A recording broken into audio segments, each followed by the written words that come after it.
Flight lieutenant Mohammad Tauqir ইসলাম ৯ November ১৯৯৭ তারিখে রাজশাহী জেলার বোয়ালিয়া থানাধীন সপুরা ছয়ঘাটি গ্রামে এক সম্ভ্রান্ত মুসলিম পরিবারে জন্মগ্রহণ করেন। তার পিতার নাম মোহাম্মদ তহুরুল ইসলাম এবং মাতার নাম মোসাম্মদ সালেহা খাতুন। এই মেধাবী কর্মকর্তা ২০১৪ সালে পাবনা ক্যাডেট কলেজ হতে এসএসসি ও ২০১৬ সালে একই কলেজ থেকে এইচএসসি পরীক্ষায় সফলতার সাথে উত্তীর্ণ হন। তিনি ২০২০ সালে Bangladesh university of professionals BUP থেকে বিএসসি অ্যারোনটিক্স ডিগ্রি অর্জন করেন।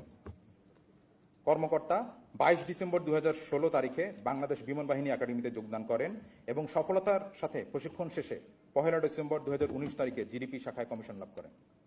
তিনি চাকুরিকালীন সময়ে বিমান বাহিনীর বিভিন্ন ফ্লাইং স্কোয়াড্রন যেমন 15 স্কোয়াড্রনে পাইলট, 35 স্কোয়াড্রন পাইলট এবং অ্যাডজুটেন্ট হিসেবে দায়িত্ব পালন করেছেন। চাকরিকালীন সময়ে কর্মকর্তা দেশে বিদেশে পেশাগত বিভিন্ন কোর্সে অংশগ্রহণ করে সফলতার সাথে তা সম্পন্ন করেন।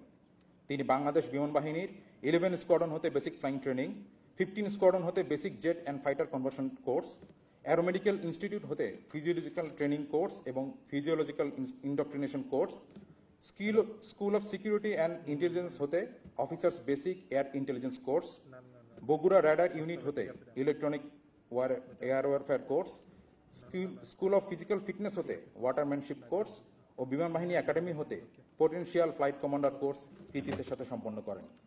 এছাড়াও তিনি অতি সম্প্রতি ভারত হতে operational in training aerospace medicine fighter course সফলতার সাথে সম্পন্ন করেন। কর্মকর্তা ২১ জুলাই ২০২৫ আনুমানিক ১৩১৩ ঘটিকায় নিয়মিত প্রশিক্ষণ উড্ডয়নকালে এক মর্মান্তিক বিমান দুর্ঘটনায় পতিত হন।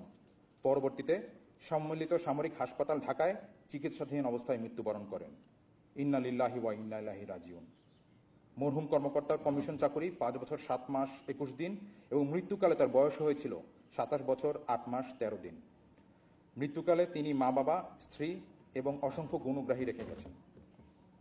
বিমান বাহিনীতে তিনি অত্যন্ত সততা, নিষ্ঠা ও দক্ষতার সাথে তার অর্পিত দায়িত্ব ও কর্তব্য পালন করেছেন।